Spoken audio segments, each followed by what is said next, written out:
Good morning विद्यार्थी मित्रों। आज तक आपने अमृता टीचर को सुना और उसने आपको व्याकरण के कई टॉपिक पढ़ा लिए, मुहावरे वगैरह। आज से मैं आपका 3 लेक्चर लेने वाली हूँ और हमारा ये 10वां लेक्चर है। उसमें हम स्वर संधि वैसे 8वीं कक्षा में आपको संधि पढ़ने में नहीं आई है। आपने 8वीं कक्षा में उपसर्ग, प्रत्यय, संज्ञा वगैरह पढ़ लिया है, विशेषण, सर्वनाम, ये सब व्याकरण के जो टॉपिक थे वो 8वीं कक्षा में आप सबने पढ़ा है। पर यहाँ जो हम पढ़ने जा रहे हैं वो है स्वर संधि, स्वर और व्यंजन, जिसके द्वारा हम भाषा का परिचय लेते हैं। भाषा का पूरा आधार स्वर और व्यंजन के ऊपर होता है। जब तक हम स्वर और व्यंजन को नहीं समझ सकते तब तक हम इस व्याकरण के टॉपिक को नहीं समझ सकते। यानी कि मैं आपको एक बताना चाहती हूँ कि ये स्वर संधि क्या है, स्वर संधि में वैसे संधि क्या है, संधि का मतलब क्या होता है। उसकी परिभाषा है कि 2 वर्णों के मेल से, 2 वर्ण यानी कि क ख ग घ, उसको हम वर्ण कहते हैं। तो 2 वर्णों के मेल से उत्पन्न विकार को संधि कहते हैं। 2 वर्ण, जैसे कि यहाँ हिम वत्ता आलय, ये जो वर्ण के माध्यम से एक वर्ण का परिचय होता है, उसके माध्यम से एक शब्द बनता है और शब्द के माध्यम से एक समझ आती है। तो यहाँ 2 वर्णों के मेल से उत्पन्न विकार को संधि कहते हैं, यानी कि विकार को संधि कहते हैं। मैंने आपको 8वीं कक्षा में पढ़ाया था अविकारी शब्द और अविकारी शब्द, पर यहाँ तो शब्द है विकार। विकार यानी कि जिसमें हम परिवर्तन ला सकते हैं उसको विकार कहते हैं, जिसमें परिवर्तन नहीं लाया जाता उसको अविकार कहते हैं। विकार यानी कि इसके अंदर परिवर्तन, यहाँ हिम और आलय है तो उसको परिवर्तित कर हम उसका एक नया शब्द बना सकते हैं कि हिमालय। यहाँ जो आ है उसको हम लुप्त कर देंगे, आ नहीं दिखेगा इस शब्द में, यानी विकार यानी इसमें परिवर्तन लाया जा सकता है, उसको अलग करके, उसको ज्वाइंट करके, यानी कि 2 वर्णों के मेल से उत्पन्न विकार को संधि कहते हैं, उसको हम संधि कहते हैं। संधि का दूसरा शाब्दिक अर्थ ये होता है, समझौता भी होता है, या तो मिलना, मेल जोल, या तो समझौता, शब्द का समझौता, वर्ण का समझौता, जिसको हम संधि कहते हैं। यहाँ मैं आपको इस उदाहरण को समझाती हूँ कि हिम म, तो यहाँ जो म है, म जो है वो आधा है, उसमें अ जो है, अ स्वर जोड़ने से यहाँ हम स्वर संधि पढ़ रहे हैं। कौन सी संधि पढ़ रहे हैं? स्वर संधि। अ स्वर, उसमें हम उच्चारित करते हैं ही म, अ का जब उच्चार होता है अ प्लस आ लय, हिम का मतलब होता है ठंडा, हिम का मतलब होता है ठंडा। कोई भी शब्द भाषा के अंदर, कोई भी शब्द है उसका अर्थ निकलता है, बिना अर्थ का कोई शब्द नहीं होता है। जब तक हम शब्द के अर्थ को नहीं समझ सकते हैं तब तक हम पूरे के पूरे शब्द को नहीं समझ सकते। जब तक हम पूरे के पूरे शब्द को नहीं समझ सकते हैं तब तक उसका कोई समझौता नहीं होता है, उसका कोई मेल नहीं होता है। यहाँ हमें उसका मेल करना है, उसका समझौता करना है, उसको समझना है। तो किस तरह से, यानी कि हिम म में अ का उच्चार होता है आलय, आलय का मतलब होता है पर्वत। संस्कृत में आलय शब्द है, उसका मतलब होता है पर्वत। आलय यानी पर्वत, यानी कि 2 शब्द पहले हमारी माइंड में होना चाहिए, उसकी समझ हमें आनी चाहिए, तब जाकर हम हिमालय शब्द को समझ सकेंगे। हिमालय यानी ठंडा पर्वत, बर्फीला पर्वत, हिम यानी ठंडा, आलय यानी पर्वत, यानी कि हिमालय यानी ठंडा पर्वत। तो पूरी की पूरी समझ हमें आ गई। अब आपको परीक्षा के अंदर, एग्जाम के अंदर हिमालय शब्द दिया गया हो और उसका संधि विच्छेद करने के लिए कहा जाए तो आपके मगज में ये आना हो चाहिए कि अ वत्ता आ बराबर क्या होता है? आ, यानी हिम, मैंने आपको कहा हिम यानी ठंडा, हिम, तो हमें पहले उसका विच्छेद करना है तो हम लिखेंगे हिम, और उसके बाद मैंने आपको कहा आलय यानी पर्वत, तो हम क्या लिखेंगे? आलय, आलय यानी हिमालय। तो उसका विच्छेद हुआ, पर हिम वत्ता आलय दिया गया है। शायद आपको इसमें हिम वत्ता आलय दिया गया है, हिम वत्ता आलय, ऐसा दिया गया है आपको और कहा जाए कि इस शब्द की संधि का मेल कीजिए, यानी कि संधि जोड़िए, तो आप ऐसा नहीं लिख सकते कि हिम आलय, ये गलत है। आप इसको हिम आलय नहीं लिख सकते। पर किस तरह से हिमालय लिखा जाता है, तो कि हिमा, म के अंदर आ का उच्चारण हो जाएगा, दो स्वर आपस में मिल जाएंगे, दो स्वर जो है वो उसका मेल हो जाएगा, एक दूसरे में समा जाएंगे, और जो उच्चारण होगा वो कौन सा होगा, आ का, तो म ही म में क्या लग जाएगा, आ लग जाएगा। मैंने आपको 8वीं कक्षा में जब हमने उपसर्ग और प्रत्यय सीखे थे तब वो सिखाया था कि किस तरह प्रत्यय अलग होते हैं, किस तरह उपसर्ग अलग होते हैं, किस तरह स्वर और व्यंजन का मेल होता है। आपको बहुत अच्छी तरह से वो याद होगा शायद। पर यहाँ आपको मेल करने के लिए कहा जाए तो हिम आलय आप नहीं लिख सकते, पर किस तरह से लिख सकते हैं, हिमालय। आगे इसमें मैं आपको बताती हूँ कि हिम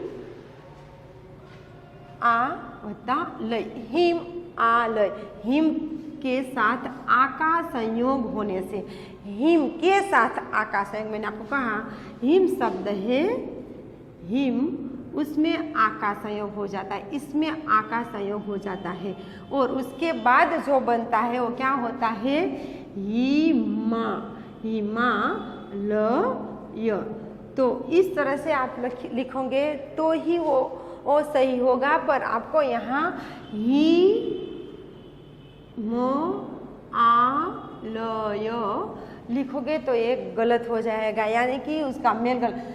आपको पूरे के पूरे शब्द को समझना है। संधि के अंदर दोनों शब्द की समझ नहीं आ जाएगी तब तक आप उसका मेल नहीं कर सकोगे। मैंने आपको कहा, वापस कहती हूँ कि हिम की समझ और आलय की समझ आपके अंदर नहीं है तो आप संधि का विच्छेद भी नहीं कर सकोगे, संधि का मेल भी नहीं कर सकेंगे। यानी कि मैं कहती हूँ कि हिम यानी बर्फ, आलय यानी पर्वत, वो आपकी समझ में है तो ही आप इसको समझ सकते हैं, तो ही आप इसका विच्छेद कर सकोगे, इसका मेल कर। यानी कि पहले हमें एक एक शब्द को समझना पड़ेगा। हम कोई भी कंटेंट लेते हैं, इकाई लेते हैं, तो इस इकाई के अंदर हम आपको एक एक शब्द समझाते हैं, एक एक शब्द जो नए शब्द होते हैं, हमने कभी ये शब्द सुने ही नहीं, ऐसे शब्द हम पाठ में पहले सीखते हैं। यानी कि इकाई में हम पहले सीखते हैं, उसका भाषांतर सीखते हैं, यानी कि ट्रांसलेशन जरूरी है। हिंदी का गुजराती ट्रांसलेशन, गुजराती का हिंदी ट्रांसलेशन जरूरी है। भाषा का ट्रांसलेशन जब तक हमें पता नहीं होगा तब तक हम व्याकरण का एक टॉपिक नहीं समझ सकेंगे। कोई भी शब्द है, जैसे कि पृथ्वी वत्ता इस, पृथ्वी का मतलब क्या होता है, इसका मतलब क्या होता है, और पृथ्वी से शब्द बनता है, तो ये शब्द जो है उसको आपको समझना होगा। जब तक आप शब्द को नहीं समझ सकोगे तब तक आप स्वर संधि को नहीं समझ सकोगे। यानी कि आप जब कोई भी इकाई पढ़ो घर पे, तो जो शब्द आपके लिए नया है उस शब्द के नीचे अंडरलाइन करो पेंसिल से, और नए शब्दों को आपको जब जो परिचय नहीं है वो दूसरों को पूछो, डिक्शनरी में शब्दकोश में देखो, और शब्द का जो परिचय आ जाएगा तो स्वर संधि आपके लिए आसान हो जाएगी। यानी कि शब्द को आपको समझना है। यहाँ हिमा बना अतः हिमालय, यानी कि आ में मा में जुड़ गया और हिमा बन गया, और आलय जो है यानी कि हिमालय, हम इसका उच्चारण किस तरह से करते हैं, हिमालय। अब मैं आपको बताती हूँ कि स्वर संधि के कितने भेद है। स्वर संधि के 3 भेद है। पहला स्वर संधि, जो वैसे संधि के 3 भेद है, उसमें पहला भेद है स्वर संधि, दूसरा व्यंजन संधि और तीसरा है विसर्ग। ये 3 संधि के भेद है। संधि के भेद है, स्वर संधि के नहीं। स्वर संधि के 6 भेद है, पर ये संधि के भेद है, संधि के 3 भेद है। पहला स्वर संधि, दूसरा है व्यंजन संधि और तीसरा है विसर्ग संधि। हमें व्यंजन और विसर्ग संधि 9वीं कक्षा में नहीं पढ़ना है, हमें सिर्फ स्वर संधि ही पढ़ना है। स्वर संधि जो है उसके अलग अलग भेद है। स्वर वर्ण के साथ स्वर वर्ण के मेल से स्वर संधि में क्या होता है कि स्वर वर्ण के साथ स्वर वापस कहती हूँ, स्वर वर्ण के साथ स्वर वर्ण के मेल से, मेल मैंने आपको कहा मेल या समझौता, मेल से जो विकार उत्पन्न होता है उसे हम स्वर संधि कहते हैं। उसमें से जो विकार उत्पन्न होता है उसे हम स्वर संधि कहते हैं। अविकार नहीं, अविकार में कोई परिवर्तन नहीं आता है, विकार में परिवर्तन आता है। तो स्वर संधि की व्याख्या है, उसकी परिभाषा है कि स्वर वर्ण के साथ स्वर वर्ण अ वत्ता अ बराबर आ, स्वर वर्ण के साथ ही स्वर वर्ण का मेल होता है और उसके द्वारा जो विकार उत्पन्न होता है उसे हम स्वर संधि कहते हैं। जैसे उसका एक उदाहरण यहाँ दिया गया है, मैं आपको बताती हूँ। एक उदाहरण है अभी, अभी वत्ता इष्ट, अभी वत्ता इष्ट बराबर यहाँ हुआ अभीष्ट। तो अभी, तो यहाँ ई कैसा है, ह्रस्व है, और ये कैसा है, ह्रस्व है, बराबर दीर्घ हो जाता है। क्या हो जाता है, दीर्घ, अभीष्ट। यहाँ से संधि का, ये भी में जो दीर्घ हुआ है, यहाँ से संधि का विच्छेद हुआ है, अभी वत्ता इष्ट, अभीष्ट। यानी कि देवता के लिए शब्द का प्रयोग होता है, किसी देवता के लिए अभी इष्ट, अभीष्ट, यानी कि इष्ट का मतलब जिसको हम पूजते हैं, जो हमारे लिए पूज्य है, उसको हम इष्ट कहते हैं। अभी यानी कि हम हर रोज पूजते हैं, अभीष्ट। ऐसे देवता हमारे लिए, हमारे मन में इस देवता का जो शब्द का प्रयोग हम उसके लिए कहते हैं अभीष्ट, जो हमारे लिए हर रोज पूजने लायक हो, जिसको हम हर रोज पूजते हैं उसको हम अभीष्ट कहते हैं। यानी ई ह्रस्व बराबर दीर्घ ई स्वर संधि का यहाँ उपयोग हुआ है।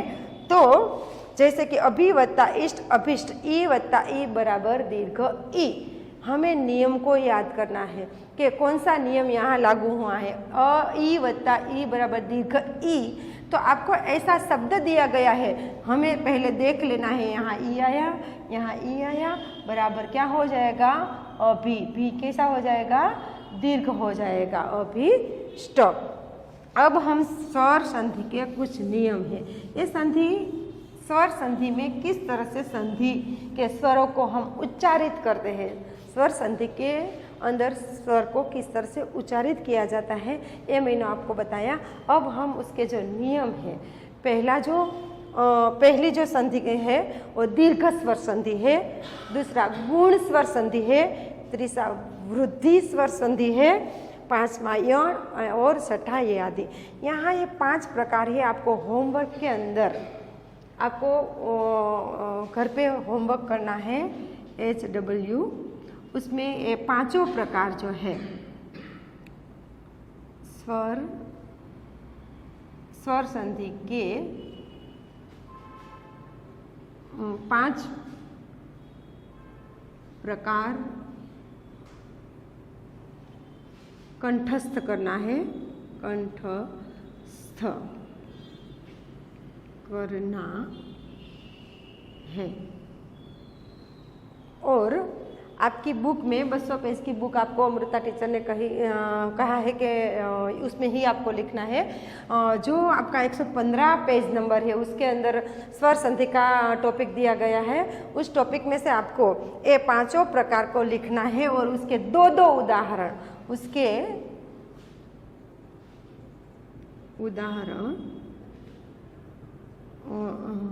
लिखना है।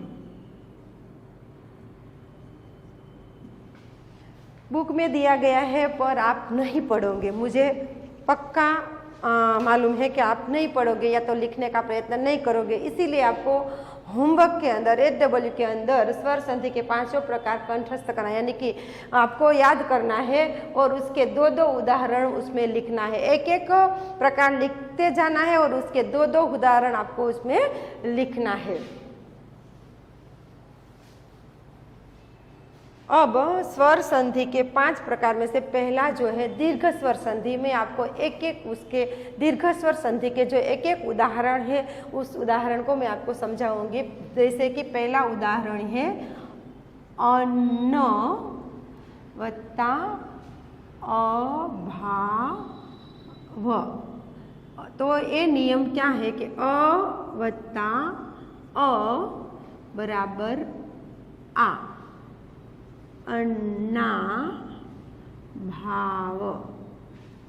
जो यहाँ अन्न यानी भोजन, अभाव यानी पसंद नहीं है। अन्ना भाव, अन्ना भाव शब्द इसके साथ हम प्रयोग करते हैं, इसके लिए हम प्रयोग करते हैं कि जिसको भोजन अच्छा नहीं लगता है उसको हम कहते हैं अन्ना भाव। आपके अंदर अन्न के प्रति भाव नहीं है, अन्ना भाव। अन्न यानी अनाज, अन्न यानी खाना, अभाव यानी हमें पसंद नहीं है, उसकी हमारे अंदर त्रुटि है। तो यहाँ जो अन्न न अभाव का बराबर आ, अन्ना भाव। आपको परीक्षा के अंदर पूछा जाएगा अन्न वत्ता अभाव का संधि मेल कीजिए, तो आप इस तरह से नहीं कर सकते अन्न अभाव। अन्न अभाव आ यह गलत है, पर आप इस तरह से अन्ना आ हो जाता है, अ वत्ता आ, अ वत्ता अ वत्ता अ बराबर क्या हो जाता है आ। तो ना के साथ आ, जैसे हमें हिमालय के अंदर देखा हिम अ वत्ता आ बराबर आ हो जाता था, यहाँ अ वत्ता अ बराबर क्या होता है आ होता है। तो अन्न वत्ता अभाव बराबर अन्ना भाव। और दूसरा उसका जो नियम है वो है दूसरा है अ वत्ता आ बराबर आ। तो उसके अंदर परम वत्ता आत्मा। परम यानी श्रेष्ठ, आत्मा यानी आत्मा। आत्मा भाववाचक है, हम जिसको नहीं देख सकते, जिसका हम स्पर्श नहीं कर सकते। तो परम वत्ता आत्मा यानी परमात्मा, परमात्मा। हमने देखा अ वत्ता आ बराबर क्या हुआ आ, तो हम संधि का मेल करेंगे तो क्या हो जाएगा परम वत्ता संधि परमात्मा दिया गया है तो उसका विच्छेद करना है तो परम वत्ता आत्मा, पर उसका मेल करना है तो परम परमात्मा मा, यहाँ उसका मेल हो जाता है परमात्मा। यहाँ हमने उसके 2 नियम, स्वर संधि का 2 नियम देखा। अब तीसरा नियम है आ वत्ता अ बराबर आशा, आशा वत्ता अतीत, आशा वत्ता अतीत। क्या है यहाँ आ प्लस अ बराबर आ, क्या हो जाएगा आशा तीत। यहाँ आ लगने से आशातीत, आशा वत्ता अतीत, अतीत यानी जो समय बीत गया है उसको हम अतीत कहते हैं, आशा वत्ता अतीत। उसके बाद आता है आ वत्ता आ बराबर आ, कृपा आ वत्ता आचार्य, कृपा वत्ता आ बराबर आ, कृपाचार्य। उसके बाद का जो है ई वत्ता ई बराबर दीर्घ ई, तो यहाँ हमने देखा हस्व ई बराबर क्या हो जाता है दीर्घ ई। तो यहाँ कविंद्र भी में क्या हो जाएगा दीर्घ ई, हस्व ई बराबर दीर्घ ई। तो जब हम कविंद्र शब्द को अलग करेंगे, भले ही कविंद्र में दीर्घ ई है पर हम उसको अलग करेंगे संधि में तो कवि कैसा हो जाएगा हस्व हो जाएगा, वत्ता इंद्र कैसा हो जाएगा हस्व, ये दोनों कैसा हो जाएगा हस्व। जब उसका मेल करेंगे तो वो क्या हो जाएगा दीर्घ कविंद्र, यानी कि कवि हस्वई बराबर दीर्घई यानी कविंद्र। उसके बाद आता है हस्वई प्लस दीर्घई बराबर दीर्घई, यानी कि हस्वई यानी कपि। जब कपिश हम पूरा कपिश शब्द लिखेंगे तो दीर्घ हो जाएगा, पर कपि वत्ता इस तो कपि स। उसके बाद आता है नियम दीर्घ ई हस्वई प्लस दीर्घ ई फणी वत्ता इंद्र, तो क्या हो जाएगा फणींद्र। तो यहाँ है दीर्घ। फणी में क्या है? दीर्घ। यहाँ कपि में क्या था? हस्व, क्योंकि वो उसका नियम है हस्व ई प्लस दीर्घ ई बराबर दीर्घ ई। यहाँ है दीर्घ ई प्लस हस्व ई बराबर दीर्घ ई, तो फणी प्लस इंद्र बराबर फणींद्र। उसके बाद तीनों दीर्घ ई है, तीनों दीर्घ है। सिंपल नियम है, पहला दोनों हस्व है प्लस दीर्घ बनता है, और उसके बाद है हस्व दीर्घ और दीर्घ, उसके बाद है दीर्घ हस्व और दीर्घ, और इसके बाद तीनों का तीनों दीर्घ है। पृथ्वी वत्ता ईश बराबर पृथ्वी श, पृथ्वी रूपी ईश्वर पृथ्वी श। उसके बाद का नियम जो आता है ऊ का है, पहले अ का था, उसके बाद ई का आया, अब आता है ऊ का। इसमें दोनों हस्व है, बाद कौन सा बनता है? दीर्घ। गुरु वत्ता उपदेश, तो गुरुपदेश। उसके बाद है ऊ वत्ता ऊ दीर्घ ऊ, ऊ वत्ता ऊ बराबर दीर्घ ऊ। लघु, यहाँ हस्व आएगा, क्या आएगा? हस्व प्लस कैसा है? दीर्घ, तो हो जाएगा लघुर्मी। उर्मी यानी हमारी जो लागणी है उसको हम उर्मी कहते हैं, तो लघु यानी नानी, लघुर्मी। उसके बाद है दीर्घ ऊ प्लस अश्व ऊ बराबर दीर्घ ऊ। वधु वत्ता उत्सव, तो वधुत्सव। देखा हमने, यहाँ दीर्घ है तो वधु में क्या है? दीर्घ वत्ता उत्सव। यहाँ हम दीर्घ नहीं कर सकते, उत्सव क्या है? अश्व, तो क्या हो जाएगा? वधुत्सव, वधुत्सव। तो ये दीर्घ ही जो है वधुत्सव, वधु वत्ता उत्सव, क्योंकि यहाँ अश्व जो है प्लस दीर्घ ऊ प्लस हस्व बराबर दीर्घ होता है, यानी वधु प्लस उत्सव। वो कैसा है? अश्व, तो वधुत्सव। वधु यानी नई नबेली दुल्हन जो है उसको हम वधु कहते हैं। उत्सव, उसका जो उत्सव है उसको हम क्या कहते हैं? वधुत्सव। उसके बाद जिस तरह से इसमें ई में तीनों ई जो है वो दीर्घ आए थे, इसी तरह यह भी लास्ट नियम है, और तीनों ऊ दीर्घ है। भू वत्ता उध्व, भू कैसा है? दीर्घ। ऊ कैसा है? दीर्घ। उध्व यानी कि ऊपर उठनार, उध्व यानी ऊपर उठनार, भू यानी पृथ्वी, जे पृथ्वी ऊपर उठे भूध्व, पृथ्वी माथी ऊपर उठे से तेवू, तो भूध्व शब्द बनता है। तो ऊ वत्ता ऊ बराबर ऊ। यहाँ हमने स्वर संधि जो है पहला नियम था स्वर संधि का, वो हमने देखा। उसमें स्वर संधि का पहला नियम था दीर्घ स्वर संधि, वो हमने देखा। अगले लेक्चर में हम आगे का जो लेक्चर है उसमें गुण स्वर संधि जो है वो पढ़ेंगे। Thank you.